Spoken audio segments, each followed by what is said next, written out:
यूं तो दुनिया में बड़ी बड़ी क्रांतियां हुई हैं, लेकिन नेपाल में जो कुछ हुआ वो इतिहास अलग तरह का बना गया।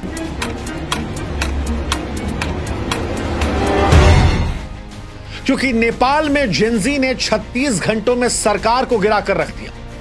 वो जो शेर है ना कि जिस ओर जवानी चलती है उस ओर जमाना चलता है, वो नेपाल में दिखाई पड़ा। नेपाल की सड़कों पर हजारों युवाओं ने सत्ता को हिलाकर रख दिया, दुनिया को हैरत में डाल दिया। 13 से 28 साल के जेनजी ने ऐसी ताकत दिखाई कि प्रधानमंत्री देश छोड़कर भाग गए।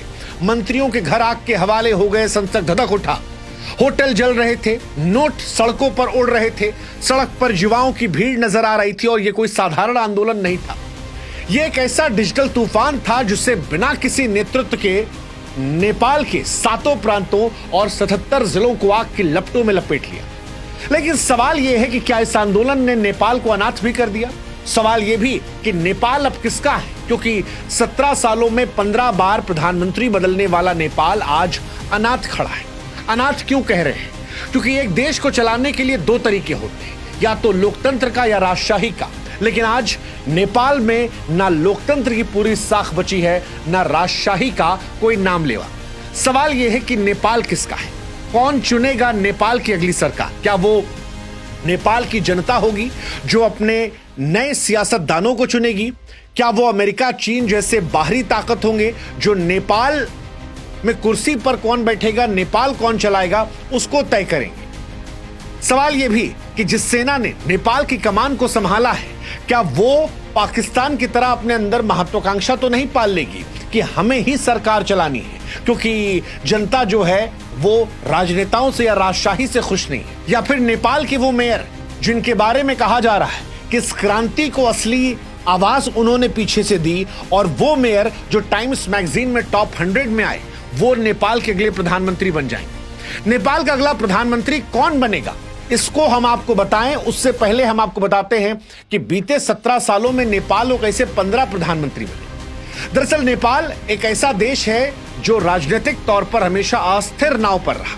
2008 में नेपाल में राजशाही का खात्मा हुआ, देश ने लोकतंत्र अपनाया, लेकिन सत्ता की कुर्सी पर टिकना तब से किसी के लिए आसान नहीं है। 17 सालों में 15 प्रधानमंत्री, और यह आंकड़ा अपने आप में इस देश की राजनीतिक अस्थिरता की कहानी को बयां करता है। 2008 में पुष्प कमल दहल प्रचंड वो बनते हैं प्रधानमंत्री, 16-17 में बनते हैं, 2022 से 24 के बीच में भी वही रहते हैं। माओवादी नेता प्रचंड कई बार सत्ता संभालते हैं, लेकिन जब आते हैं तब बाहर भी जाते हैं। माधव कुमार नेपाल कम्युनिस्ट पार्टी के नेता, इनका कार्यकाल भी विवादों में रहा। झलनाथ खनाल 2011 में सरकार बनाई, तुरंत चली गई। बाबूराम भट्टाचार्य 11 से लेकर 2013 तक माओवादी विचारधारा के थे, लेकिन स्थिरता नहीं दे पाए। खिलराज जो थे वो 2013-14 में आए, राजनीतिक चेहरा। सुशील कोइराला नेपाली कांग्रेस के नेता जिनका कार्यकाल छोटा रहा। फिर आए केपी शर्मा ओली, वही जो इस बार भाग कर गए हैं। 2015 में प्रधानमंत्री बने, 18 से 21 में भी थे, फिर 25 से बने। कई बार आए, लेकिन भ्रष्टाचार के दलदल में हमेशा डूबे रहे। शेर बहादुर देउवा 17 से 18 और 21 से 22 में प्रधानमंत्री थे। अब सवाल यह है कि क्या इनमें से कोई वापस आ सकता है, या नेपाल किसके भरोसे जा सकता है? क्योंकि नेपाल में तो युवाओं ने ही भ्रष्टाचार के खिलाफ आवाज उठाई थी। लेकिन सवाल यह कि सत्ता का भविष्य क्या होगा?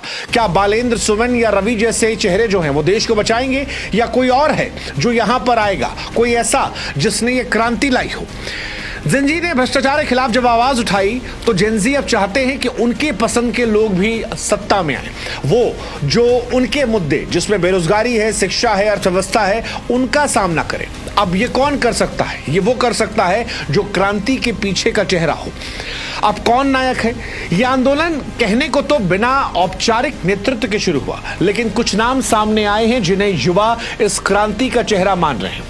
ये वो लोग हैं जिन्होंने अपनी लोकप्रियता और प्रभाव से युवाओं को प्रेरित किया, और इनमें सबसे बड़ा नाम है बालेंद्र शाह का। सवाल यह है कि बालेंद्र शाह कौन है? 35 साल के बालेंद्र शाह फिलहाल काठमांडू के मेयर हैं। नेपाल के सबसे चर्चित यूथ आइकन हैं। बालेन एक सिविल इंजीनियर से रैपर बने, म्यूजिक की दुनिया से राजनीति में गए, 2022 में काठमांडू के मेयर का चुनाव जीता और उसके बाद से लगातार चर्चित रहे। टाइम मैगजीन ने 2023 में दुनिया के 100 सबसे प्रभावशाली हस्तियों में शामिल किया। न्यूयॉर्क टाइम जैसे वैश्विक मीडिया ने उनकी कहानी को कवर किया। बालेन के गाने और उनकी बेबाक छवि ने युवाओं को जोड़ा। इस क्रांति में भी कहा जाता है कि उनकी अहम भूमिका रही। उन्होंने ही सोशल मीडिया के जरिए युवाओं को प्रेरित किया। उनकी लोकप्रियता ऐसी रही कि लोग उन्हें अगले प्रधानमंत्री के तौर पर देखना चाहते हैं। ये सबसे ज्यादा चर्चित नामों में से एक है। एक नाम सुमन श्रेष्ठ का भी चल रहा है। सुमन नेपाल की सांसद और पूर्व शिक्षा मंत्री रह चुकी हैं। सुमन की छवि एक प्रगतिशील और भ्रष्टाचार विरोधी नेता की है। युवाओं के बीच उनकी स्वच्छ छवि ने इस क्रांति का चेहरा बनाया है। कई मीडिया रिपोर्ट ये दावा कर रहे हैं कि वो भी प्रधानमंत्री पद की दावेदार हो सकती है। एक और नाम निकल कर आया है। बड़ा हैरान करने वाला नाम है रवि लामिछाने। रवि राष्ट्रीय स्वतंत्र पार्टी के चेयरमैन और पूर्व डिप्टी पीएम है। हाल ही में उन्हें जेल में रखा गया था, लेकिन जब यह आंदोलन हुआ और जेनजी ने कब्जा करना शुरू किया तो फिर उनकी जेल से रिहाई हुई। रवि की रिहाई के तुरंत बाद ललितपुर के नक्खू जेल से करीब 1500 कैदी भी रिहा हो गए। पुलिस ने चौकियां हटा ली और हालात बिगड़े हैं। हालांकि इनकी रिहाई ने युवाओं में जोश भरा है। उनकी बेबाक छवि और भ्रष्टाचार के खिलाफ लड़ाई ने युवाओं को नायक बनाया है। लेकिन इन तीनों के नाम की चर्चा के साथ एक नाम जो है वो आर्मी चीफ का भी चल रहा है, क्योंकि नेपाल आर्मी ने हस्तक्षेप किया है। आपातकाल और सुरक्षा का सवाल जो है, जैसे ही आंदोलन में आया, नेपाल आर्मी ने स्थिति को नियंत्रित करने की जिम्मेदारी ली। नेपाल में रात 10 बजे से बीती रात हाई अलर्ट घोषित कर दिया गया। नेपाल की फौज ने कहा भी कि कुछ समूहों ने मौजूदा स्थिति का फायदा उठाकर आम नागरिकों को और सार्वजनिक संपत्तियों को नुकसान पहुंचाया है। नेपाल की फौज ने कहा कि सुरक्षा एजेंसियां कानून की जिम्मेदारी संभालेंगी। जनता के सहयोग से अपील भी मांगी है। हालांकि सेना के इस कदम ने सवाल उठाए हैं कि सेना का यह कदम क्या लोकतंत्र को कमजोर करेगा और क्या नेपाल में पाकिस्तान की तरह से सैन्य हस्तक्षेप बढ़ेगा, अस्थिरता बढ़ेगी। ये सवाल बड़ा महत्वपूर्ण हो जाता है। और ये सवाल भी कि नेपाल अब किसके हवाले है, क्योंकि 17 सालों में 15 प्रधानमंत्री देने वाला नेपाल किसी ना किसी के तो हाथ में जाना पड़ेगा। जनता को नाराजगी सत्ता से एक विषय पर थी, वो विषय समाप्त हो चुका है। अब सवाल है एक बेहतर नेपाल बनाने का, वो नेपाल जहां पर इन जिंजी युवाओं का भविष्य जो है वो सुनिश्चित हो, जहां उन्हें बोलने की आजादी हो, नौकरी करने के लिए जगह हो, ताकि उन्हें पलायन ना करना पड़े। क्या ये सेना के नेतृत्व में हो पाएगा? क्या ये उस नेता के नेतृत्व में हो पाएगा जो जेल से निकला है, या फिर वो मेयर जिसने इस आंदोलन की रूपरेखा तय की, वो मेयर जिसने इन बच्चों को जोश भरा, वो मेयर जिसने इस पूरे आंदोलन का अप्रत्यक्ष तौर पर नेतृत्व किया और जिसके लिए ये बच्चे भी एक सुर में सुर लगाकर आवाज उठा रहे हैं कि हां, ये बनना चाहिए हमारा प्रधानमंत्री। फिलहाल कौन बनेगा ये वक्त तय करेगा, लेकिन नेपाल की जन जी क्रांति जो है वो दुनिया के लिए मिसाल है, क्योंकि ये पहली बार है जब डिजिटल पीढ़ी ने बिना किसी पारंपरिक नेतृत्व के सोशल मीडिया की ताकत से एक देश की सत्ता को चुनौती दी है। बालेंद्र शाह, सुमन श्रेष्ठ, रवि लामिछाने जैसे चेहरों ने युवाओं को इंस्पायर किया है। लेकिन ये आंदोलन सिर्फ कुछ चेहरों तक सीमित नहीं है, ये उस गुस्से की अभिव्यक्ति है जो भ्रष्टाचार, बेरोजगारी और सेंसरशिप से तंग आ चुका था। नेपाल फिलहाल एक अनिश्चित मोड़ पर खड़ा है। सेना का हस्तक्षेप है, जेल से कैदियों की रिहाई है, हिंसक प्रदर्शन ने सुरक्षा पर सवाल खड़े किए हैं। सवाल ये कि क्या ये क्रांति जो है नेपाल को नई दिशा देगी या नेपाल को और गहरे अस्थिरता में डाल देगी। अगली सरकार का फैसला कौन करेगा, बाहरी ताकतें या नेपाल की जनता? अगली सरकार कब बनेगी? क्या सेना सत्ता संभालेगी? ये वो सवाल हैं जो अनसुलझे हैं और समय के भरोसे छोड़ दिए गए हैं।